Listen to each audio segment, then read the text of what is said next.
చాలా విషయాలు మాట్లాడుతున్నారు. నేను ఎక్కువ విషయాలు చెప్పదలుచుకోలేదు, కానీ గత ప్రభుత్వంలో కొన్ని దారుణమైన సంఘటనలు జరిగినప్పుడు తీసుకున్న చర్యలు, వాటి వివరాలు ఇవన్నీ కూడా ఈ సభలో చర్చిద్దామంటే మాకేం అభ్యంతరం లేదు అధ్యక్ష. ఎక్కడైనా చెదురుమదురు సంఘటనలు జరిగినా, అనుకోకుంటే ఎవరైనా నేరానికి పాల్పడ్డప్పుడు నేరం అనేది ఎవరు మనకు చెప్పి ముందస్తుగా సమాచారం ఇచ్చి పాల్గొన్నారు. నేరం జరిగిన ఎంబడే ప్రభుత్వాలు వ్యవహరించిన తీరు అత్యంత కీలకం, అత్యంత ప్రాధాన్యతతో కూడుకున్నది అధ్యక్ష. అందుకే మన రైల్లో జరిగిన సంఘటన పట్ల కానీ అది రైల్వే పోలీసుల పరిధిలో ఉన్నా కూడా మేము తక్షణమే చర్యలు తీసుకోవడానికి అన్ని రకాలుగా పోలీసులను అప్రమత్తం చేసినాం. ఏ చిన్న సంఘటన జరిగినా రాష్ట్ర ప్రభుత్వం అప్రమత్తంగా ఉంటుంది. ఆనాడు ఔటర్ రింగ్ రోడ్డు దగ్గర వెటర్నరీ డాక్టర్ను మీకు తెలుసు అధ్యక్ష, సాయంత్రం పూట అక్కడ ఉన్న డాక్టర్ని ఆ రోజు జరిగిన పరిస్థితులు, జరిగిన తర్వాత పరిణామాలు మనం అందరం చూసినాం.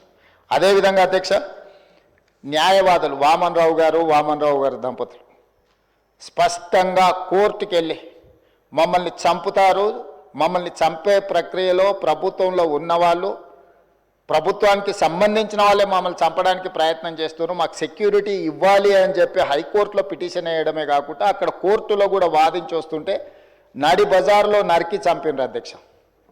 నడి బజార్లో న్యాయవాదులను, హైకోర్టు న్యాయవాదులను నాడు నరికి చంపితే ఈనాటికి ఆ చంపిన వాళ్ళ మీద రకరకాలుగా ఆ రోజు కేసులో ఉన్న వాళ్ళని తప్పించి ఈరోజు సుప్రీంకోర్టులో రాష్ట్ర ప్రభుత్వం సిబిఐ విచారణకు వాళ్ళు కేసు వేస్తే ఈరోజు సిబిఐ విచారణ కోసం రాష్ట్ర ప్రభుత్వం మాకేం అభ్యంతరం లేదు, విచారణకు ఆదేశాలు ఇవ్వండి అని చెప్పే పరిస్థితి. న్యాయవాదులను చంపితే కూడా ఆనాడు ప్రభుత్వము ఏమాత్రం కూడా స్పందించలేదు. అదే కాకుండా అధ్యక్ష, తమకు తెలుసు సింగరేణి కాలనీ మహేశ్వరం నియోజకవర్గం వస్తుంది అనుకుంటా, మన సంతోష్ నగర్ అవతల చంపాపేట పక్కన 6 సంవత్సరాల బాలికను గంజాయి మత్తులో రేప్ చేసి మర్డర్ చేస్తే ఆనాటి ప్రభుత్వంలో ఎలాంటి చర్యలు తీసుకోలేదు అధ్యక్ష. అదేవిధంగా అధ్యక్ష, 2020 సంవత్సరంలో దేశంలోనే మహిళలపై జరిగిన అత్యాచారాలల్లో ఆనాటి రాష్ట్ర ప్రభుత్వం 4వ స్థానాన్ని సాధించింది అధ్యక్ష. తెలంగాణ రాష్ట్రం మహిళల మీద జరిగిన మొత్తం చిన్నారులపై వీళ్ళపై అగత్యాలు జరిగిన దాంట్లో ఎన్సీఆర్బీ ఇచ్చిన నివేదిక ప్రకారం రాష్ట్రం 4వ స్థానంలో ఉండే అధ్యక్ష. అదేవిధంగా అధ్యక్ష, ఇట్లాంటి ఒక్క దగ్గర కాదు, ఎన్నో సంఘటనలు. జూబ్లీ హిల్స్లో మైనర్ బాలికను పబ్లో నుంచి తీసుకెళ్ళి అక్కడికక్కడనే జూబ్లీ హిల్స్లో రేప్ చేస్తే ఆ రేప్ చేసిన దాంట్లో టీఆర్ఎస్ నాయకుడి కుమారుడే అందులో ప్రత్యక్షంగా పాల్గొంటే ఆ రోజు వాళ్ళను కాపాడడానికి ప్రయత్నం చేసిండ్రు అధ్యక్ష. అదేవిధంగా అధ్యక్ష, వర్క్ బోర్డ్ చైర్మన్ కొడుకే ఆ రోజు కేసులో ఉండడానికి కేసు కట్టడం జరిగింది అధ్యక్ష. సరిగ్గా నేను ఎక్కువ దూరం వెళ్ళి ఆరోపణలు చేయదలుచుకోలేదు. ఆ రోజు ఉన్న ఒక మంత్రి గారి కుటుంబానికి సంబంధించిన వాళ్ళ మీద కూడా వచ్చిన ఆరోపణలు మీ అందరి దృష్టికి వచ్చినాయి అధ్యక్ష. అదేవిధంగా ఈరోజు ఇట్లాంటి సంఘటనలు జరిగినప్పుడు మన అందరం కూడా బాధితుల పట్ల సానుభూతితో నుండి నేరగాళ్ల పట్ల కఠినంగా వ్యవహరించడానికి సహకరించాలి. అట్లా కాకుండా ఇదేదో ప్రభుత్వమే ప్రత్యేకంగా ఈ చర్యలు చేసే వాళ్ళను కాపాడుతుంది అన్నట్టుగా ప్రధాన ప్రతిపక్ష పార్టీ ఈ రకంగా ఆరోపణలు చేయడం, తద్వారా ఒక ఆందోళనకరమైన పరిస్థితి కల్పించి తెలంగాణ రాష్ట్రంలోకి వచ్చే పెట్టుబడులను రానియకుండా, పెట్టుబడులు ఎప్పుడు వస్తాయి అధ్యక్ష? శాంతి భద్రతలు, పెట్టుబడిదారులకు రక్షణ కల్పించినప్పుడే రాష్ట్రానికి పెట్టుబడులు వస్తాయి. ఈరోజు ఏ మంచి పని చేపడదామన్నా దానికి ఒక దురుద్దేశాన్ని ఆపాదించి ఆ దురుద్దేశం ద్వారా తెలంగాణ రాష్ట్రం మొత్తం కుప్పగూలిపోయింది. ఈ రాష్ట్రంలో శాంతి భద్రతలు లేవు, ఈ రాష్ట్రంలో మీరు పెట్టుబడులు పెట్టకండి, ఈ రాష్ట్రం దివాలా తీస్తేనే తప్ప మాకు సంతోషం కలగదు అన్నట్టుగా ఈరోజు మాట్లాడడం ఏమాత్రం సమంజసం కాదు అధ్యక్ష. ఈరోజు ఈ రాష్ట్రంలో శాంతి భద్రతలను ఆనాడు 2004 నుంచి 2014 వరకు ఏది ఎట్లున్నా హైదరాబాద్ నగరంలో ప్రధానంగా శాంతి భద్రతల విషయంలో ప్రభుత్వం ఏమాత్రం ఆనాడు రాజీ పడకుండా మేము చేసిన ప్రయత్నాలు తెలంగాణ రాష్ట్ర అభివృద్ధికి ఎందుకో అనుకూలించినాయి. వేలాది కోట్ల రూపాయల పెట్టుబడులు వచ్చి లక్షలాది ఉద్యోగ ఉపాధి అవకాశాలు హైదరాబాద్ నగరంలో తెలంగాణ రాష్ట్రంలో ఎందుకు వచ్చినాయి అధ్యక్ష? ఆనాటి ప్రభుత్వాలు తీసుకున్న నిర్ణయాలు, నేరగాళ్ల పట్ల వ్యవహరించిన తీరు, కఠినంగా వాళ్ళని అణచివేయడంతో ఈ రాష్ట్రానికి పెట్టుబడులు వచ్చినాయి, సంస్థలన్నీ వచ్చినాయి అధ్యక్ష. ఈరోజు సైబరాబాద్ ప్రాంతం కానీ, హైటెక్ సిటీ ప్రాంతం కానీ, ఔటర్ రింగ్ రోడ్ ప్రాంతం కానీ, అంతర్జాతీయ ఎయిర్పోర్ట్ ప్రాంతం కానీ, గచ్చిబౌలి కానీ, ఇలా చెప్పుకుంటూ వెళ్తే రాయదుర్గం కానీ, ఇవన్నీ ఎప్పుడు విస్తరించినాయి అధ్యక్ష? ఎప్పుడు అభివృద్ధి చెందినాయి? హైదరాబాదు నగరంలో ఒకనాడు ఉమ్మడి రాష్ట్రంలో లేకపోతే అంతకంటే ముందు మత కల్లోలాలు ఉంటే కూడా అందరినీ కూడదీసుకొని అందరిని కలుపుకొని వాటిని అణిచివేసిన తర్వాత ఈ రాష్ట్రం అంటే శాంతి భద్రతలకు ఒక వేదిక అని తయారు చేసిన తర్వాతనే మనకు పెట్టుబడులు వచ్చినాయి అధ్యక్ష. విస్తరణలో భాగంగా మెట్రో కానీ, రోడ్లు కానీ, ఫ్లైఓవర్లు కానీ, కృష్ణానది జలాలు కానీ, గోదావరి జలాలు కానీ, ఇట్లా ప్రతిదీ హైదరాబాదు నగరం యొక్క మౌలిక వసతులను పెంచడమే కాకుండా శాంతి భద్రతలను కాపాడడంతో మన రాష్ట్రానికి పెట్టుబడులు వచ్చినాయి అధ్యక్ష. ఈరోజు ఒక మంచి ఉద్దేశంతో చేపట్టిన చర్యలను కూడా మీ స్వార్థం కోసం ఈ ప్రభుత్వం విఫలం చెందింది అని చిత్రీకరించాలన్న ఆలోచనతోని ప్రభుత్వం మీద కాంగ్రెస్ పార్టీ మీద చేసే దాడిలో భాగంగా తెలంగాణ అభివృద్ధి మీద కూడా మీరు యాసిడ్ దాడులు చేసే పరిస్థితులు వచ్చినాయి అధ్యక్ష. తెలంగాణ కుప్పగూలాలన్న ఒక ఆలోచనతోని కుట్రపూరితంగా అన్ని రకాల వేదికల మీద తప్పుడు ప్రచారం చేయడం వల్ల ఈరోజు తెలంగాణ ప్రతిష్టను మసకబార్చే ప్రయత్నం చేస్తున్నారు అధ్యక్ష. దయచేసి తమరి ద్వారా నేను చేస్తున్న విజ్ఞప్తి ఒకటే, ఇట్లాంటి కుట్రలు చేయకండి. ఈ కుట్రలు తెలంగాణ రాష్ట్రానికి ప్రయోజనం కాదు. రేపు భవిష్యత్తులో మీరు అధికారంలోకి రావాలన్న ఆలోచన చేస్తున్నామని మీరు పదే పదే చెప్తారు. చాలా దగ్గరలో వచ్చేసారి మేమే అధికారంలోకి వస్తామంటారు. మరి వచ్చేసారి మీరు అధికారంలోకి రావాలంటే రాష్ట్రం దివాలా తీసి రాష్ట్రం మొత్తం తగలబడిపోయి రాష్ట్రానికి పెట్టుబడులు రాకుండా వచ్చిన పెట్టుబడులు ఇతర రాష్ట్రాలకు తరలిపోయి ఇది జరిగితే ఈ రాష్ట్రానికి ఏమైనా ప్రయోజనం చేకూరుస్తుందా? ఎందుకు విజ్ఞతతోని 10 సంవత్సరాలు ప్రభుత్వం నడిపారు. గతంలో కూడా 20 ఏళ్ళలో 30 ఏళ్ళలో మేము ప్రభుత్వంలో పనిచేసినాం, తెలంగాణ కోసం ఉద్యమాలు చేసినామని ఎవరైతే నాయకులు చెప్పుకుంటున్నారో మీకు సోషల్ రెస్పాన్సిబిలిటీ లేదా only political responsibility, only power మాంగర్స్గా మీరు మారి అధికారం మాకు ఉండాలి, అధికారం పోతే ఒక క్షణం కూడా మేము భరించలేము, అధికారం లేకుంటే ఒక క్షణం కూడా మేము ఉండలేము అన్న విపరీతమైన పోకడలు ఏ రకంగా తెలంగాణ సమాజానికి మేలు చేస్తాయి అధ్యక్ష? ఈరోజు తెలంగాణ రాష్ట్రాన్ని ప్రపంచ చిత్రపటం మీద పెట్టాలి అని మేము చేస్తున్న ప్రయత్నాలను మేము నిరంతరం పెట్టుబడులను ఆకర్షించే ఉద్యోగ ఉపాధి అవకాశాలు పెంచాలని ఏదైతే ప్రయత్నం చేస్తున్నామో, శాంతి భద్రతలను కాపాడాలని మేము నిర్విరామంగా చేస్తున్న కృషి, మేము వచ్చిన తర్వాత అది గణేష్ నిమజ్జనం కావచ్చు, లేకపోతే మొహరం కావచ్చు, బక్రీద్ కావచ్చు, అన్ని మతాలకు సంబంధించిన పండుగలలో ఎక్కడైనా చిన్న చెదురుమదురు సంఘటన కూడా ఏదైనా జరిగిందా అధ్యక్ష? ఈ 15 నెలలలో ఎక్కడైనా శాంతి భద్రతల విషయంలో ఎక్కడైనా మేము రాజీపడ్డామా అధ్యక్ష? ఈరోజు ఈ రాష్ట్రాన్ని దేశానికే ఒక ఆదర్శ రాష్ట్రంగా తీర్చిదిద్ది అత్యధికంగా విదేశీ పెట్టుబడులను తీసుకొచ్చి ఈరోజు ఇన్ఫ్లేషన్ విషయంలో ధరల నియంత్రణలో దేశంలో నెంబర్ 1 అధ్యక్ష. 1.3 ఇన్ఫ్లేషన్ ఉన్న రాష్ట్రము భారతదేశంలో ఏదైనా ఉందా అంటే తెలంగాణ. ధరలను నియంత్రించడంలో, ఉద్యోగ ఉపాధి అవకాశాలు కల్పించిన దాంట్లో, నిరుద్యోగ సమస్యను తగ్గించిన దాంట్లో, స్టేట్ ఓన్డ్ ట్యాక్స్ కలెక్షన్లో, ప్రతి దాంట్లో దేశంలో నెంబర్ 1 తెలంగాణ రాష్ట్రం నిలబడ్డది అధ్యక్ష. దేశంలోనే ఇతర రాష్ట్రాలలో రాష్ట్ర సొంత పన్నుల వసూళ్లలో తెలంగాణ రాష్ట్రం 88% పన్నులను వసూలు చేసి దేశంలోనే నెంబర్ 1 రాష్ట్రంగా తెలంగాణ రాష్ట్రం నిలబడ్డది. మహారాష్ట్ర నెంబర్ 2, మిగతా రాష్ట్రాలు అట్లుంటే ప్రధానమంత్రి గారు ప్రాతినిధ్యం వహించే గుజరాత్ 6-7వ స్థానానికి పోయింది అధ్యక్ష.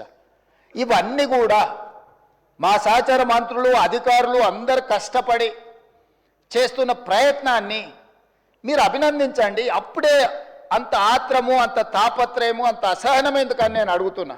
కడుపు నిండా విషం పెట్టుకొని ఎందుకు ఈ మాటలు? మీరు నిజంగా మీ అనుభవాన్ని రంగరించి సూచనలు చేయండి. ఒకప్పుడు ప్రధాన ప్రతిపక్ష నాయకుడిగా అక్కడనే జానారెడ్డి గారు కూర్చొని మీరు తీసుకుంటున్న నిర్ణయాలకు వారు ఏ రకంగా ప్రభుత్వానికి సలహాలు సూచనలు ఇచ్చిండ్రు జానారెడ్డి గారిని ఆదర్శంగా తీసుకోండి. మీరు ఆనాడు మా పార్టీ ప్రయోజనాల కంటే కూడా రాష్ట్ర ప్రయోజనాలు ముఖ్యమని చెప్పి పెద్దలు జానారెడ్డి గారు ప్రతిపక్ష నాయకుడు, మొట్టమొదటి ప్రతిపక్ష నాయకుడుగా ఒక సాంప్రదాయాలను వారు ఏర్పాటు చేసింది. ఆ సాంప్రదాయాలను ప్రతిపక్ష నాయకుడిగా బట్టి విక్రమార్క గారు కొనసాగించారు. మీరు కక్ష కట్టి ప్రతిపక్ష హోదా తీసినా, మీరు మైకు ఇచ్చినా ఇవ్వకపోయినా, మీరు ఇచ్చిన కొద్ది సమయంలో కూడా వారు ప్రతిపక్ష నాయకుడిగా మీకు ఎన్నో రకాలుగా సూచనలు ఇచ్చే ప్రయత్నం చేసిండ్రు.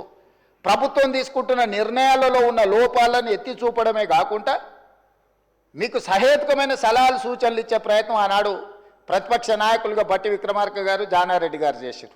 ఈరోజు కూడా మీ నుంచి మేము ఆశిస్తున్నాం. మీరు ఎంత చేసినా, ఎగరెగిరి దంచినా, ఎగరకుంట దంచినా మీకు వచ్చే కూలి అంతనే. ఎన్నికలు అనేవి 2029లో వస్తాయి అధ్యక్ష. వాళ్ళ తాపత్రయపడ్డంత మాత్రాన, వాళ్ళు ఆవేదన చెందినంత మాత్రాన, వాళ్ళు హడావిడి పట్టినంత మాత్రాన ఒక సంవత్సరం రావు అధ్యక్ష ఎలక్షన్లు. అప్పుడే ఒక ఆయన అంటాడు వచ్చేసినాయి, బై ఎలక్షన్స్ వచ్చేసినాయి, వచ్చే నెలలే అని టికెట్లు వంచుతాడు ఒక ఆయన. ఆయన టికెట్లు వంచండి కదా, నేను వంచాలని ఇంకొక ఆయన పోయి ఆయన వంచుతాడు. వాళ్ళ పోటీతోని మా సాగుకు వస్తున్నారు అధ్యక్ష. వాళ్ళ అంతర్గతంగా ఏమని ఉంటే ఉండని, వాళ్ళు ఇట్లా తెలుసుకొని మాకేం అభ్యంతరం లేదు. ఒక ఆయన పొద్దున్నే ప్రెస్ మీట్ పెడితే మధ్యాహ్నం ఒక ఆయన ట్విట్టర్లో పెడతాడు దాని కౌంటర్ పార్టీ. ఒక ఆయన ట్విట్టర్లో పెట్టగానే ఇంకొక ఆయన ప్రెస్ నోట్ రిలీజ్ చేస్తాడు. వీళ్ళిద్దరు ఇట్లా చేశారు కదా అని పెద్దల సభలో ఉన్న వాళ్ళు వాళ్ళ వైపు నుంచి వాళ్ళు అదే ప్రయత్నం చేస్తున్నారు. వాళ్ళ పోటీ రాష్ట్ర ప్రభుత్వానికి తలకాయ నొప్పిగా మారిపోయింది అధ్యక్ష. ఈరోజు అందుకే నేను ఒకటే విజ్ఞప్తి చేస్తున్నా అధ్యక్ష. ఎన్నికలు మహేశ్వర్ రెడ్డి గారి పార్టీ జమిలీ ఎన్నికలు అంటారు, అవన్నీ కలిపి తీసుకొస్తామంటారు. ఇవన్నీ ఓవేళ అంతా కలిసి వస్తే 2028లో రావాల్సిన ఎలక్షన్లు అవి 2029కి పోయేటట్టున్నాయి అధ్యక్ష. సో ఉన్న అసెంబ్లీ కూడా ఇంకో 6 నెలలు ఎక్స్ట్రాగా ఉండే పరిస్థితులు జాతీయ స్థాయిలో మనకు కనిపిస్తున్నాయి అధ్యక్ష. సో ఈ 4 ఏళ్ళు మనము రాష్ట్రాన్ని మంచిగా అభివృద్ధి చేసుకుందాము. మీరు నా దగ్గరకు వచ్చిన వాళ్ళలో అప్పుడప్పుడు టీవీలలో పేపర్లలో ఎవరు వచ్చి కలిసినా కూడా ఇటు అటు అని, నేను ఎవరికైనా నేను సభానాయకుడిగా ముఖ్యమంత్రిగా ప్రతి ఎమ్మెల్యేకి నేను అందుబాటులో ఉంటా.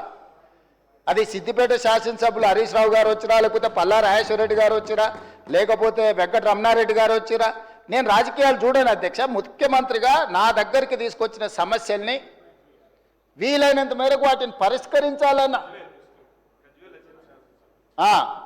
మా బట్టి గారు సూచన చేశారు. గజ్వేల్ శాసనసభ్యులు వచ్చినా కూడా, ప్రతిపక్ష నాయకుడు వచ్చినా కూడా ఆ నియోజకవర్గానికి సంబంధించిన సమస్యలు కూడా పరిష్కరించాలంటారు. శాసనసభ నియోజకవర్గాలకు ప్రాతినిధ్యం వహించే ఎమ్మెల్యేలను నేను ఖచ్చితంగా ప్రజలు ఎన్నుకున్న ప్రతినిధులుగా వాళ్ళని గౌరవించే బాధ్యత నాది అధ్యక్ష. Just they can come as walking, just ఇట్లా నడుచుకుంటూ వచ్చి ముఖ్యమంత్రికి ఏదైనా రిప్రజెంటేషన్ ఇవ్వచ్చు. దానికి అనవసరమైన రాజకీయాలు ఆపాదించాల్సిన అవసరం లేదు అధ్యక్ష. మీరు డెఫినెట్గా ఇస్తాము. ఇచ్చినప్పుడు ఇన్ఛార్జ్ మినిస్టర్ ఉంటాడు, మీకు ఇన్ఛార్జ్ మినిస్టర్లు నిర్ణయాలు చేస్తారు. ఈరోజు ఇందిరమ్మ ఇళ్ళలో ఇందిరమ్మ కమిటీలు ఉన్నాయి, అన్నీ ఉన్నాయి. డెఫినెట్గా ఇస్తాము. మీరు ఇచ్చిన కాగితాలు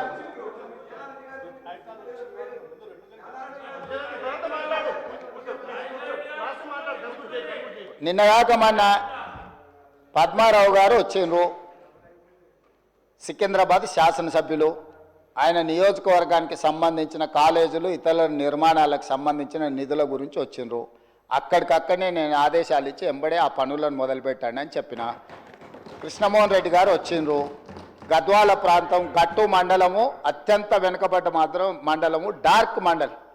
గద్వాల ఏరియాల one of the backward area. వారు వచ్చిండ్రు, ప్రాజెక్టులు కట్టాలన్నారు. ఇచ్చిన యాదయ్య గారు వచ్చారు చేవెళ్ళ నుంచి, వారికి చేసిన మిత్రుడు ప్రభాకర్ రెడ్డి గారు కుటుంబంలో శుభకార్యం ఉంది రావాలని వెడ్డింగ్ కార్డు ఇచ్చిండు. నేను ఎవరినైనా వెళ్ళాను, కలిశాను, ఆశీర్వదించి వచ్చిన. మంచిని మంచి అంటాము, చెడును చెడు అంటాము. మా మైండ్లలో చెడు లేదు. మీరు మైండ్ లేదని ఉన్నా దాన్ని తగ్గించుకోండి. 10 సంవత్సరాల అనుభవం తర్వాత ప్రజలు ఇచ్చిన తీర్పు మనకు కొంత కనువిప్పు కలిగించాలి. అది కాకుండా మనం ఎంతసేపు ఉన్నా ఎదురుగున్న వాళ్ళని బద్నాం చేయడం ద్వారా మనం మంచోళ్ళం అవుదామని అనుకుంటే కుదరదు అధ్యక్ష. ప్రజలు విఘ్నులు. మమ్మల్ని బద్నాం చేసినంత మాత్రాన మీరు మంచోళ్ళు కాలేరు. మీరు మంచిగుంటే మంచోళ్ళు అవుతారు. మా మీద బురద చల్లి మాకంటే వాళ్ళ దగ్గర ఎక్కువ బురదుంది చూడండి అని మీ మీద ఉన్న బురద కంటే మా మీద ఎక్కువ చల్దామని, లేకపోతే మా డిప్యూటీ సీఎం గారినో ఇంకొకరినో బద్నాం చేయడం ద్వారా మీరు మంచోళ్ళు అవుదామని, మీరు ముసుగు దొరుక్కొని మీరు ప్రవర్తించడం వల్ల మీకు ఏమీ ప్రయోజనం ఉండదు. అందుకే ఈరోజు రాష్ట్ర ప్రభుత్వం రాకేష్ రెడ్డి లేనట్టున్నాడు. ఆయన young India integrated residential school గురించి నాకు ఇవ్వాలి, నేను ప్రతిపక్ష ఎమ్మెల్యేను కదా అంటే 100% ఇస్తా అని చెప్పిన, పెట్టినం లిస్టులో నాకు తెలిసి. సో అధ్యక్ష, మేము వివక్ష చూపించము, వివక్ష మా విధానం కాదు, వివక్షతోని రాష్ట్రాన్ని నడపలేము, వివక్ష వల్ల రాష్ట్రం అభివృద్ధి చెందదు. వీలైనంత మేరకు రాష్ట్ర అభివృద్ధి కోసం అందరు సహకారం తీసుకొని ఈ ప్రభుత్వం ముందుకు వెళ్ళాలనుకుంటుంది. అందుకే డాంబికాలకు గొప్పలకు పోలే. బడ్జెట్ 2 సార్లు మా బట్టి విక్రమార్క గారు ప్రవేశపెట్టినప్పుడు ఉత్తుత్త బడ్జెట్లు ఊదరగొట్టే బడ్జెట్ పెట్టి ఇప్పటికి 4 లక్షలు దాటి ఉండేది అధ్యక్ష. ఉత్తుత్త బడ్జెట్లు ఊదరగొట్టే బడ్జెట్లు పెట్టదలుచుకోలేదు.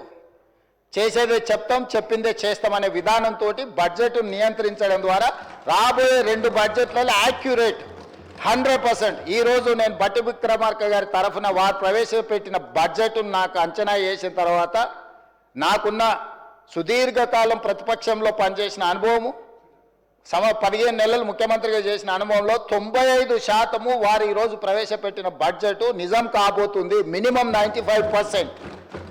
whereas 2014 to 2023 go through all 10 budgets. మొదటి సంవత్సరం 40% వ్యత్యాసం ఉంది. ఏ రోజు కూడా 25% కంటే తక్కువ వ్యత్యాసం లేని బడ్జెట్ని గత ప్రభుత్వాలు పెట్టలేదు అధ్యక్ష. కాగితాలకే పరిమితమైన కేటాయింపులు, కాగితాల మీదనే కేటాయింపులతోని శాఖలు నిర్వహించాలని, వెల్ఫేర్ నిర్వహించాలని, ఇట్లా రకరకాల అబద్ధాలతోని ప్రైవేట్ కంపెనీలు బ్యాంకులలో లోన్ తెచ్చుకోవడానికి ఎన్ని రకాలుగా బ్యాలెన్స్ షీట్లను ఫ్రాడ్ చేస్తారో రాష్ట్ర ప్రభుత్వం అన్ని రకాలుగా బడ్జెట్ను ఫ్రాడులెంట్ బడ్జెట్స్ ప్రవేశపెడితే CAG time and again they have given findings. ఇంత ఫ్రాడులెంట్ ఇవే మేము చూడలేదని క్యాగ్ నివేదికలు ఇచ్చినాక కూడా వాళ్ళ ఆలోచన మారతలేదు. వాళ్ళ ఆ ఆలోచన మారిపోయింది. ప్రజలు వాళ్ళని మార్చిండ్రు, మాకు ఒక అవకాశం ఇచ్చిండ్రు. మాకు అవకాశం ఇచ్చినప్పుడు కనీసం కొంత పని చేయడానికి సహకరించి కొంతకాలం చూసిన తర్వాత వాస్తవాల ప్రాతిపదికన ఏదైనా మాట్లాడితే బాగుంటుంది అధ్యక్ష. అంతే తప్ప ఈరోజు ఏడ భూసేకరణ చేయడానికి పోయినా అంతెందుకు అధ్యక్ష, నిన్నమన్నా నేను చూస్తున్నా గచ్చిబౌలిలో భూమి మీరేం చేయొద్దని.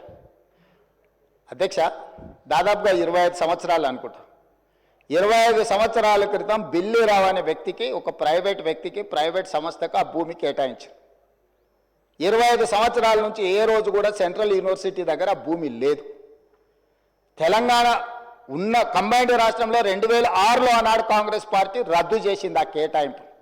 అక్కడి నుంచి కోర్టు కేసులు జరిగినాయి. 2014లో తెలంగాణ రాష్ట్రం వస్తే 2024 వరకు 10 సంవత్సరాలు గత ప్రభుత్వం బిల్లీరావు నుంచి భూమి గుంజుకోలేదు అధ్యక్ష. నేను వచ్చిన వెంబడే సుప్రీంకోర్టు వరకు వెళ్ళి కొట్లాడి ఒక ప్రైవేట్కు ఐఎంజీ భారత్ అని ఒక ఫేక్ కంపెనీకి కేటాయించిందని ఆరోపణలు ఎదుర్కొంటున్న భూమిని సుప్రీంకోర్టులో కూడా కేసు గెలిచి ఆ భూమిని వెనక్కి తీసుకొని ఆ భూమిని ఈరోజు మనం అభివృద్ధిలో భాగంగా టీజీఐఐసి కేటాయించి అక్కడ ఐటీ కంపెనీలు ఇతర పరిశ్రమలు రావడానికి అవసరమైన లేఅవుట్ చేయండి అని చెప్పి ఈరోజు ఒక అభివృద్ధి కోసము ఒక కాంక్రీట్ ప్రపోజల్తో ముందుకు వస్తే ఈరోజు అక్కడ ఏదో రిజర్వ్ ఫారెస్ట్ ఉన్నట్టు, రిజర్వ్ ఫారెస్ట్లో అత్యంత ఏమంటారు జీవరాశులు ఉన్నట్టు, జింకలు, పులులు, సింహాలన్నీ ఆనే ఉన్నాయన్నట్టు, జింకలు, పులులు, సింహాలు లేవు అధ్యక్ష. ఆ చుట్టుముట్టుతో కొన్ని గుంటనక్కలు చేరి ఇట్లా వ్యవహరిస్తున్నాయి అధ్యక్ష. గుంటనక్కలకు గుణపాఠం చెప్తాం అధ్యక్ష. అది 100% developed area. We are also going to utilize for development. We are not utilizing or otherwise మేము ఎవరికో అర్ధరాత్రి పూట ఎవరికో కట్టబెట్టే ప్రయత్నం చేయలేదు అధ్యక్ష. పర్ఫెక్ట్ డెవలప్మెంట్ చేసి ఓపెన్ ఆక్షన్ ద్వారా అంతర్జాతీయ స్థాయి సంస్థల్ని పెట్టుబడులు పెట్టడానికి భూమిని తెలంగాణ ఇండస్ట్రియల్ ఇన్ఫ్రాస్ట్రక్చర్ కార్పొరేషన్ ద్వారా ఆ పెట్టుబడులను ఆకర్షించడం కోసం ఈరోజు ఒక ప్రణాళికబద్ధమైన డెవలప్మెంట్ చేయడానికి మేము ముందుకు వస్తే ఇవాళ దాన్ని అడ్డుకునే ప్రయత్నం చేస్తున్నారు అధ్యక్ష. నేను ఒకటే మాట అడుగుతున్నా అధ్యక్ష, 10 సంవత్సరాల మీద అధికారంలో ఉన్నప్పుడు ఐఎంజీ భారత బిల్లీరావు అనే ఆయన దగ్గర భూమి ఉన్నప్పుడు మీకు బాధ లేదు, దుఃఖం లేదు, ఆ భూమిని వెనక్కి తీసుకురావాలని ఆలోచన లేదు. అలాంటి వాళ్ళ నుంచి ఆ భూమిని వెనక్కి తీసుకొచ్చి పరిశ్రమల అభివృద్ధి కోసం ఎందుకు అక్కడికి పోయినాం అధ్యక్ష? ఈరోజు అమెరికన్ కౌన్సిలేట్ అక్కడనే ఉంది. ఈరోజు విప్రో అక్కడనే ఉంది, ఇన్ఫోసిస్ అక్కడనే ఉంది, ఐటీ పరిశ్రమలన్నీ అక్కడనే ఉన్నాయి. అట్లాంటివి చాలా పరిశ్రమలు ఉన్నాయి అక్కడ. అది ఫైనాన్షియల్ డిస్ట్రిక్ట్. ఆ ఫైనాన్షియల్ డిస్ట్రిక్ట్ని ఇంకా కొంచెం ఎక్స్పాండ్ చేస్తే అంతర్జాతీయ స్థాయిలో పెట్టుబడులను ఆకర్షించుంటాడని అని చెప్పి ఈరోజు అక్కడ దాన్ని విస్తరించే ప్రయత్నంలో భాగంగా ఈరోజు పోయినాం అధ్యక్ష. పరోక్షంగా కోర్టులో పిఐఎల్ చేపిస్తారు, పరోక్షంగా పిల్లల్ని రెచ్చగొడతారు, యూనివర్సిటీ ల్యాండ్ తీసుకున్నారని. ఐఎంజీ భారత్కు పోయినప్పుడు లేని బాధ ఈరోజు టీజీఐఎస్సి పరిశ్రమలను నెలకొల్పడానికి, పెట్టుబడులు పెట్టడానికి, వేల లక్షల ఉద్యోగ అవకాశాలు కల్పించడానికి ప్రయత్నం చేస్తుంటే ఎందుకు అభ్యంతరం పెడుతున్నారు అధ్యక్ష? ఎందుకు అంటే ఇంత సింపుల్ లాజిక్. అంటే రేపు పొద్దుగాల మీరు ఏ పరిశ్రమల కోసం భూమి సేకరించరా? ఏ రోడ్ల కోసం విస్తరించడానికి మీరు భూములు సేకరించరా? ఈ రాష్ట్రంలో పరిశ్రమలు రావద్దా? ఈ రాష్ట్రంలో పెట్టుబడులు ఎవరు పెట్టొద్దా? ఈ రాష్ట్రంలో చదువుకున్న నిరుద్యోగులకు ఉద్యోగ ఉపాధి అవకాశాలు ఇవ్వొద్దా?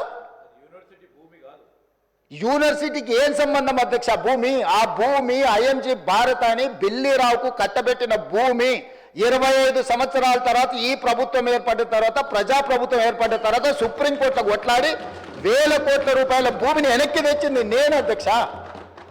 సుప్రీంకోర్టులో ఉద్దండులైన న్యాయవాదులను పెట్టి వాదింపజేపించి సుప్రీంకోర్టులో గెలిచి ఆ భూమిని వెనక్కి తీసుకొని ఈరోజు ఎవరికో అర్ధరాత్రి పూట కట్టబెట్టకుండా పరిశ్రమలు, ఐటీ పార్కులు చేయాలని, మల్టీ జోను మిక్స్డ్ యూజ్ కోసం చేయాలని చెప్పి ఒక మంచి ఉద్దేశంతో వస్తే దాన్ని కూడా అడ్డుకుంటారు. లేకులు రాక్లు ఉన్నాయేంటివి? లేకులను రాక్లను ఆక్రమించుకున్నది ఎవరు? ఎందుకు ఇవన్నీ వీళ్ళు ఈరోజు అడ్డం పడుతురు ఏంది అనేది నేను అది ఇంకో సందర్భంలో వివరాలు చెప్తా అధ్యక్ష.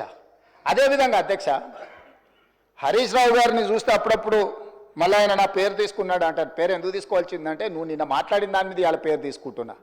ఆమన్గల్ మా అత్తగారు ఊరు అంటే నేను అత్తగారు ఊరికి రోడ్డు వేసుకుంటున్నాను. అత్తగారు వాళ్ళ ఊరు వదిలి 5 దశాబ్దాలు అయింది అధ్యక్ష. అత్తగారు వాళ్ళ ఊరు వదిలేసి 5 దశాబ్దాలు అయింది.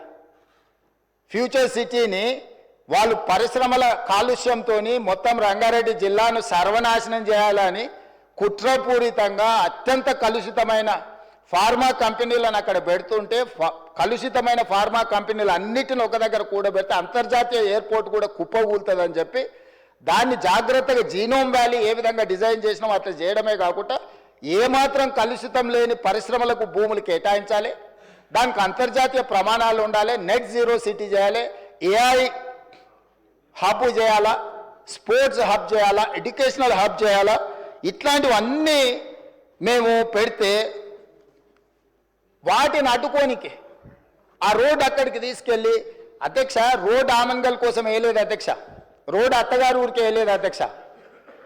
మా అత్తగారు వాళ్ళు రోడ్డు కావాలంటే సొంత పైసలతోనే అంతకంటే పెద్ద రోడ్డు వేసుకున్నట్టు అంత శ్రీమంతులే అధ్యక్ష. వాళ్ళు ఏమంత పేదోళ్ళు కాదు. నేను రోడ్డు వేస్తే వాళ్ళు బాగుపడేటంత పరిస్థితి ఏం లేదు. మా అత్తగారు వాళ్ళు ఎవరో మీకు కూడా బాగా తెలుసు అధ్యక్ష.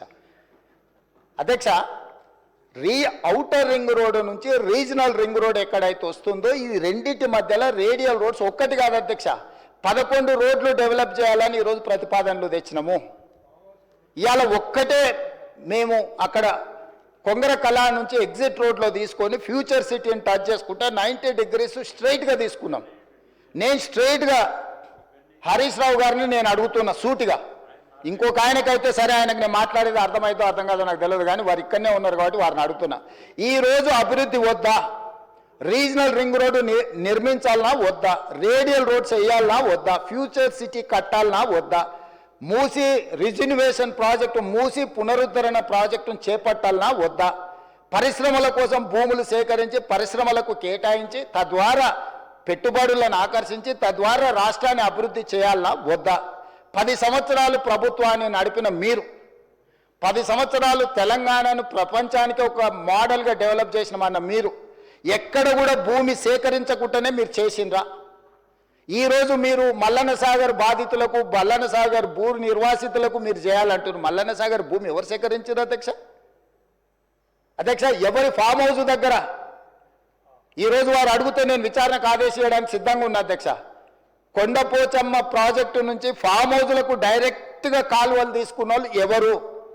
ఈరోజు కట్టుకున్న రిజర్వాయర్లు అది రంగనాయక సాగరా, లేకపోతే కొండపోచమ్మనా, లేకపోతే మల్లన్న సాగరా? ఎవరు భూములు కొనుక్కున్నారు, ఎవరు ఫామ్ హౌజులు కట్టుకున్నారు, ఎవరి ఫామ్ హౌజులకు ఆ రిజర్వాయర్ల నుంచి నీళ్లు పోతున్నాయి, రోడ్లు ఎవరు వేసుకున్నారు. ఈరోజు నాకు కానీ నా కుటుంబ సభ్యులకు కానీ నేను ప్రభుత్వం వచ్చిన తర్వాత ఒక్క ఇంచు భూమి అయినా ఎక్కడైనా మేము కొనుక్కున్నామా? అది ఫ్యూచర్ సిటీ కాదు, 4 బ్రదర్ సిటీ అని. 4 crore brother and sisters city అధ్యక్ష. 4 కోట్ల తెలంగాణ సోదరులు సోదరీమణుల యొక్క సిటీ అధ్యక్ష. That is our future. ఆనాడు చంద్రబాబు నాయుడు గారు మొదలుపెట్టిన సైబరాబాద్ డెవలప్మెంట్ అథారిటీని రాజశేఖర రెడ్డి గారు కొనసాగించి, రాజశేఖర రెడ్డి గారు రాజకీయ కక్షాపూరితమైన ఆలోచనలు చేయొద్దు, అభివృద్ధిలో ఎవరు మొదలుపెట్టినా దాన్ని కొనసాగించాలని రాజశేఖర రెడ్డి గారు నిర్ణయం తీసుకొని చంద్రబాబు నాయుడు గారు 200 ఫీట్లతో మొదలుపెట్టిన ఔటర్ రింగ్ రోడ్డును 500 ఫీట్లకు పెంచడమే కాదు, ఆనాడు పెద్దలు దేవేందర్ గౌడ్ గారు శంషాబాద్లో మొదలుపెట్టిన అంతర్జాతీయ ఎయిర్పోర్టు ప్రతిపాదనను రాజశేఖర రెడ్డి గారు కొనసాగించుండు. రాజశేఖర రెడ్డి గారు ఆనాడు ఐటీ కానీ ఫార్మా కానీ నేదురుమల్లి జనార్దన్ రెడ్డి గారు మొదలుపెట్టిన hi-tech city foundation, Rajiv Gandhi గారిని ఆదర్శంగా తీసుకొని మొదలుపెట్టిన హైటెక్ సిటీని చంద్రబాబు నాయుడు గారు కొనసాగించారు. చంద్రబాబు నాయుడు గారు కొనసాగించిన దాన్ని రాజశేఖర రెడ్డి గారు విస్తరించారు. ఏ రోజు కూడా కక్షాపూరితమైన ఆలోచనలతోని మేము వ్యవహరించలేదు అధ్యక్ష. గత ప్రభుత్వం ఏదైనా చేసి ఉంటే మేము ఇది మంచి చేసినాం కొనసాగించండి అని మీరు అక్కడి నుంచి మాకు సూచన చేయండి.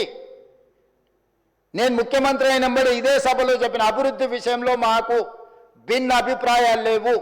గత ప్రభుత్వం ఏదైనా మంచి చేసి ఉంటే ఆ మంచిని కొనసాగిస్తామని ఇక్కడి నుంచే నేను స్పష్టంగా చెప్పిన. మీ సుదీర్ఘమైన అనుభవాన్ని ఉపయోగించి రాష్ట్ర ప్రభుత్వానికి సూచన చేయండి. ప్రతిదీ అడ్డుకునే ఆలోచన, ప్రతిదీ ఎట్లా చెడగొట్టాలనే ఒక కుట్ర, ఇది ఏ రకంగా మంచిది? ఈరోజు కామారెడ్డి దగ్గర ఒక రాకెట్ ధృవన అంటే ఇస్రో గవర్నమెంట్ ఆఫ్ ఇండియాలో ఇస్రోలో జరిగే రీసెర్చ్ ప్రైవేట్లో ఈరోజు చేస్తాం. కామారెడ్డి దగ్గర మాకు ల్యాండ్ కావాలని అంటే ఒక దేశానికి సంబంధించి ప్రపంచంతోనే పోటీ పడే రాకెట్ సైన్స్ తయారు చేసే వాళ్ళకి మేము కామారెడ్డిలో ఉన్న ఎమ్మెల్యే ఎవరు అధ్యక్ష? ప్రతిపక్షానికి సంబంధించిన ఎమ్మెల్యే. అంత మంచి సంస్థను అక్కడికి పంపించాలని ఎందుకు అనుకుంటున్నాం అధ్యక్ష? మాకేముంటుంది అధ్యక్ష? తెలంగాణ మొత్తం మాదే అధ్యక్ష. నేను తెలంగాణకు ప్రాతినిధ్యం వహిస్తున్న అధ్యక్ష. ఒక్క ప్రాంతానికి కాదు, నేను ఈ ప్రాంతం ఆ ప్రాంతం కాదు, తెలంగాణ మొత్తం మా పరిధిలోనే, మా మంత్రివర్గం మా ప్రభుత్వం పరిధిలే. ఈ తెలంగాణను క్రియేట్ చేసింది మేము, ఈ తెలంగాణను ప్రొటెక్ట్ చేసేది మేము, ఈ తెలంగాణను డెవలప్ చేసేది మేము, ఫ్యూచరిస్టిక్ తెలంగాణగా మార్చేది మేము అధ్యక్ష. ఈరోజు ఎక్కడ చూసినా అక్కడ లేక్స్ రాక్స్ లేకపోతే ఏమో ఉన్నాయి అధ్యక్ష. నిజ నిర్ధారణ కమిటీ మీరు వేసుకోండి అధ్యక్ష.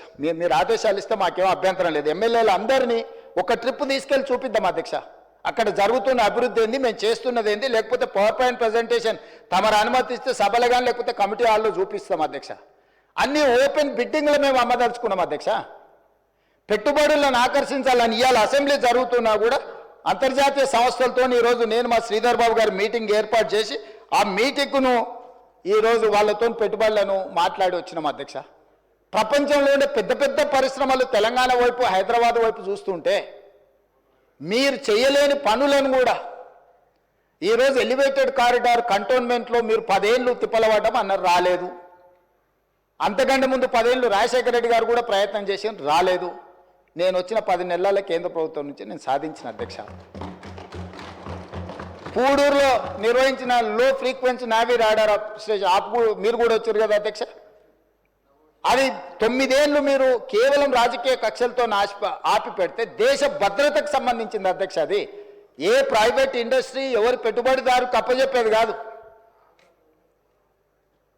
సముద్రంలో దేశం మీద దాడి చేయడానికి వచ్చే శత్రువులను కనిపెట్టడానికి మన తెలంగాణలో మన భూభాగం మీద వికారాబాద్లో తమరి నియోజకవర్గంలో పని మొదలు పెడతామంటే 9 ఏళ్ళు మీరు ఆ భూమిని కాంపెన్సేషన్ తీసుకొని కేంద్ర ప్రభుత్వం నుంచి నష్టపరిహారం తీసుకొని భూసేకరణలో భాగంగా కేవలం మీరు పర్సనల్గా ఏదో ఎజెండా తీసుకొని వెళ్తే కేంద్ర ప్రభుత్వం దానికి అనుకూలంగా వ్యవహరించలేదు అని ఒక కారణం చేత పెండింగ్ పెడితే నేను వస్తేనే నేను దాన్ని క్లియర్ చేసిన. ఆర్సీఐ అక్బరుద్దీన్ ఓవైసీ గారి కాన్స్టిట్యున్సీలు ఉంటాయి, దేశ భద్రత కోసము ఉండే సంస్థ. మీరు లీజ్ రెన్యువల్ చేయలే, గవర్నమెంట్ ఆఫ్ ఇండియా దేశ భద్రత కోసం ఉన్న భద్రతా బలగాలకు సంబంధించిన వాటిని తెలంగాణ రాష్ట్ర ప్రభుత్వం 2700 ఎకరాల ల్యాండ్ లీజ్ రెన్యువల్ చేయకుండా గత ప్రభుత్వం మీరు ఆపిపెడితే నేను ఇమ్మీడియట్గా కేంద్ర ప్రభుత్వానికి లీజ్ రెన్యువల్ చేసిన అధ్యక్ష. కేంద్రంలో ఉన్నది నరేంద్ర మోడీ గారు కాబట్టి, లేకపోతే రాజ్నాథ్ సింగ్ గారు కాబట్టి, రాజకీయంగా నాకు సరిపోదు కాబట్టి నేను దేశ భద్రతతో కూడా చెలగాట మారుతా అని అట్లా కుంచితమైన స్వభావంతో మేము వ్యవహరించలేదు అధ్యక్ష.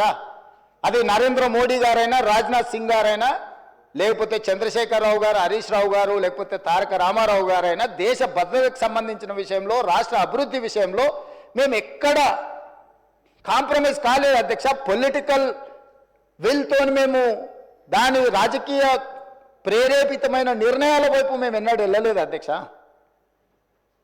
కాబట్టి దయచేసి ఈ సభ ద్వారా నా రిక్వెస్ట్ ఒక్కటే, మీరు సూచనలు చేయండి, రాష్ట్రానికి ప్రయోజనం చేకూరే అంశాలను ప్రస్తావించండి. ఇప్పుడు మీరు నెంబర్ ప్రకారం మైక్ ఇస్తలేరు, అక్బరుద్దీన్ ఓవైసీ గారికి ఎక్కువ మైక్ ఇస్తున్నారని. Sir, we are welcoming it, whatever you have given suggestions. మీరు సలహాలు సూచనలు ఇస్తే మైక్ ఇవ్వడానికి మాకు ప్రాబ్లం లేదు. మీరు మీ కుట్రలకు, మీ కుతంత్రాలకు మీరు తెలంగాణ మీద విషం చిమ్మడానికి ఈ మైకును వాడుకుంటామంటే మీరు చాలా విఘ్నతతోని ఇక్కడ ఉన్న వాళ్ళకి మైక్ ఇవ్వకుండా వాళ్ళకి ఇచ్చినాక కూడా మేము ఎవరము అభ్యంతరం పెట్టకుండా స్పీకర్ గారు నిర్ణయమే మాకు శిరోధార్యం అని చెప్పి మేము ఏ విషయంలో కూడా మేము అభ్యంతరం పెట్టకుండా సహకరించినాం అధ్యక్ష. అందుకోసమని ఈరోజు అధ్యక్ష నా సూచన ఒకటే అధ్యక్ష, బెట్టింగ్ యాప్ల విషయంలో కానీ, ఆన్లైన్ బెట్టింగ్ విషయంలో కానీ, లేకపోతే ఆన్లైన్ రమ్మీ విషయంలో కానీ వ్యసనాలకు తెలంగాణలో తావు లేదు. గంజాయికి, డ్రగ్స్కి, కొకైన్కి, కెసినో వాళ్ళకి, కోళ్ళ పందాలకి తెలంగాణలో తావు లేదు. అట్లాంటి వాళ్ళని మీరు ప్రోత్సహించకండి, మీరు ఎంత దగ్గర వాళ్ళైనా. మళ్ళీ నేనేదైనా వివరాలు మాట్లాడితే అట్లెట్లా మీరు, ఇట్లెట్లా మీరు, కేసు అట్లెట్లా పెడతారు. మన వాళ్ళు ఉన్నప్పుడు తప్పని పరిస్థితులు వస్తాయి. మీకు బాధ ఉండొచ్చు, మీకు బాధ ఉన్నప్పుడు వాళ్ళని అట్లాంటి తప్పులు చేయకుండా ఆపాలి. గతంలో మనది అధికారం ఉన్నప్పుడు చెల్లింది, కానీ ఇప్పుడు చెల్లదురా నాయన. ఇప్పుడు ఇట్లా చేస్తే ఊకోది ప్రభుత్వం అని మీరు మంచి చెప్పుకోవాలి, తలుపు మూసి లోపల ఇంట్లో కొంత చెప్పుకోవాలా. సో దయచేసి మళ్ళొకసారి నేను ప్రతిపక్షానికి విజ్ఞప్తి చేస్తున్నా, అభివృద్ధి భూసేకరణ విషయంలో మీరు అభ్యంతరం పెట్టకండి. నష్టపరిహారం ఇద్దామా, ఏమిద్దామో చెప్పండి, ఓపెన్ డిబేట్ ఫర్ దట్. భూసేకరణ విషయంలో భూమి కోల్పోతున్న వాళ్లకు బాధ ఉంటుంది, దుఃఖం ఉంటుంది. ప్రత్యామ్నాయం ఏం చేద్దామో చెప్పండి. మూసి పరివాహక ప్రాంతంలో నష్టపోతున్న పేదలకు ఏమిద్దాము, ఒక మంచి కమ్యూనిటీ, ఒక గేటెడ్ కమ్యూనిటీ కట్టి వాళ్ళకి ఇల్లు కట్టిద్దామా, లేకపోతే వాళ్ళకి నష్టపరిహారం బాగిద్దామా, లేకపోతే ఫ్యూచర్ సిటీ రోడ్లో పోయే వాళ్ళకి ఏ విధంగా నష్టపరిహారం ఇద్దాము, లేకపోతే ఫ్యూచర్ సిటీలో భూసేకరణకు సంబంధించి ఎంత నష్టపరిహారం ఇద్దాము, లగచర్లలో పేదవాళ్ళ భూమి పోతే ఏమిద్దామో చెప్పండి. ఇది ప్రభుత్వ ఖజానాలో నుంచి ఇచ్చేది ఎవరు, వాళ్ళు కానీ నేను కానీ ఎవరు మన ఇళ్లలో నుంచి తీసిస్తలేము. ప్రభుత్వ ఖజానా నుంచి అభివృద్ధిలో వాళ్ళు సహకరించినప్పుడు వాళ్ళకు రూపాయి ఎక్కువ నష్టపరిహారం ఇచ్చి వాళ్ళని ఆదుకునే బాధ్యత మనది.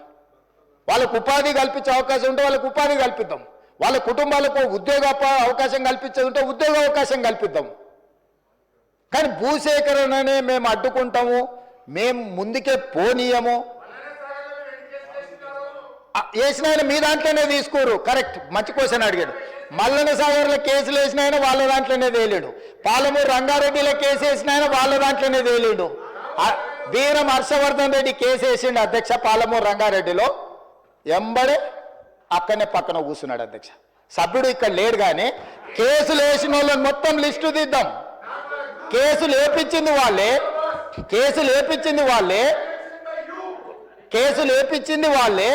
చేర్చుకునేది వాళ్ళే. రాష్ట్ర అభివృద్ధిని అడ్డుకునేవాడు, కేసులు వేసి అడ్డుకున్న వాళ్ళను మీరు ఎట్లా కండువ కప్పారు అధ్యక్ష? ఎట్లా పార్టీలో చేర్చుకున్నారు? పార్టీలో చేర్చుకున్నారు. బీఫామ్ ఎట్లా ఇచ్చిండ్రు అధ్యక్ష? మళ్ళీ ఎలక్షన్లో ఎట్లా ఇచ్చిండ్రు అధ్యక్ష? అంటే ఇప్పుడు ఎట్లా మాట్లాడతారంటే 2014 నుంచి ఒకే చట్టం ఉంది కదా అధ్యక్ష.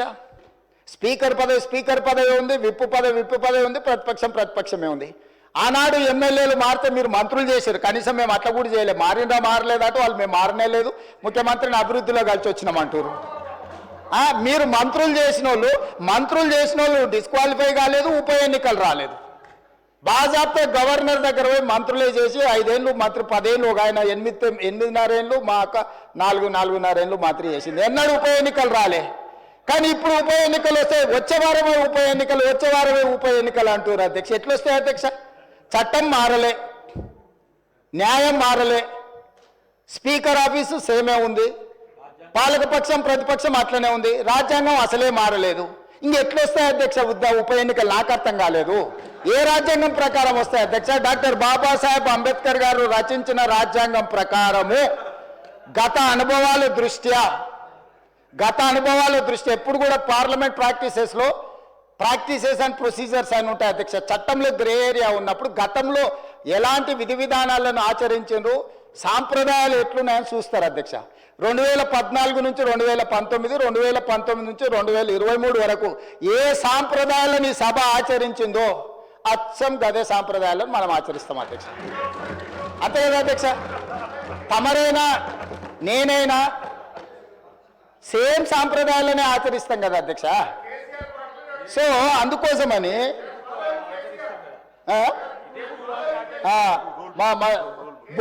రూల్ బుక్ కూడా మారలే అధ్యక్ష. బుక్ కూడా ఇదే ఉంది. బుక్ వారు రాసిందే అధ్యక్ష. ఆ రోజు కమిటీ వేసి ఈ బుక్ ఎవరెవరు కూర్చొని రాసిందో అధ్యక్ష. దీంట్లో పేర్లు కూడా ఉంటాయి అధ్యక్ష.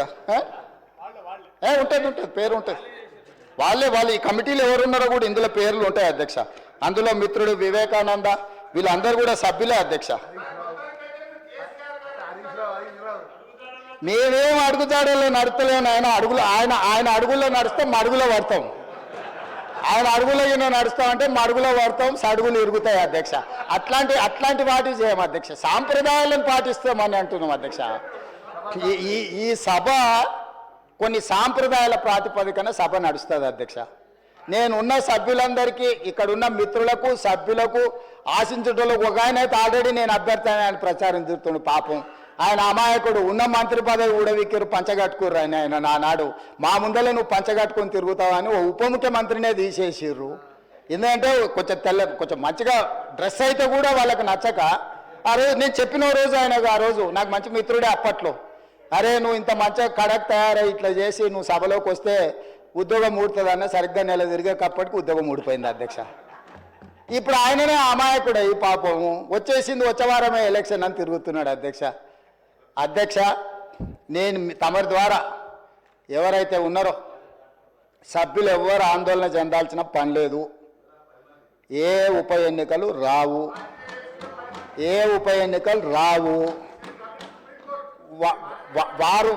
వారి ఉప ఎన్నికలు వారు కోరుకున్నా రావు.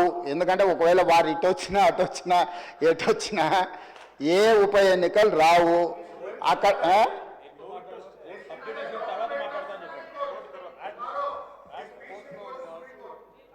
అదేవిధంగా హరీష్ రావు గారు బాగా గుర్తు చేశారు. విషయం సుప్రీంకోర్టులో ఉంది.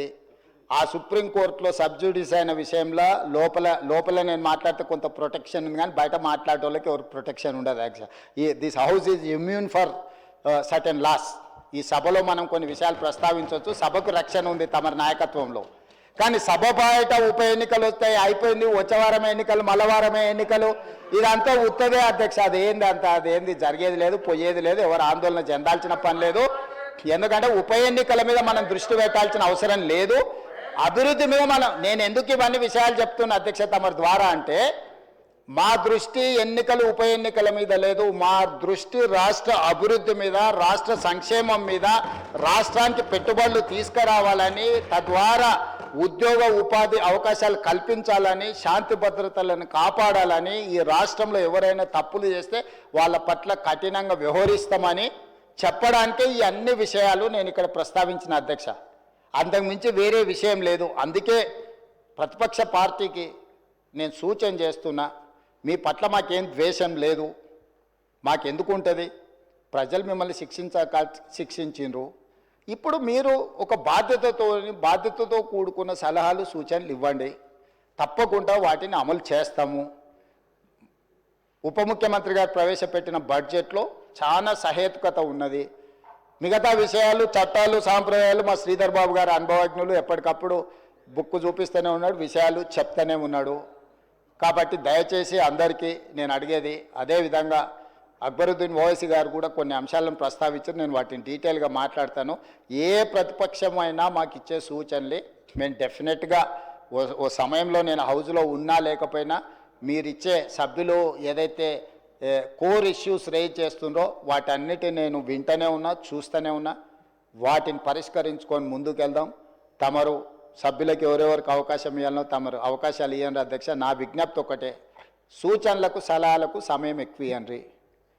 రాజకీయ దాడి చేస్తాం, ఎదురు దాడి చేస్తాం, క్షణికావేశంలో యాసిడ్ దాడులు నేను చూస్తుంటాం కదా అధ్యక్ష. అట్లాంటి యాసిడ్ దాడులు లాంటి ఆలోచనలతో ఇక్కడ మాటలు మాట్లాడితే అది రాష్ట్రానికి నష్టం జరుగుతుంది. రాష్ట్రానికి నష్టం కలిగించే మాటలు ఎవరు అక్కడి నుంచి మాట్లాడినా, ఇక్కడి నుంచి మాట్లాడినా, ఎక్కడి నుంచి మాట్లాడినా వాటిని నియంత్రించండి అధ్యక్ష. ధన్యవాదాలు అధ్యక్ష.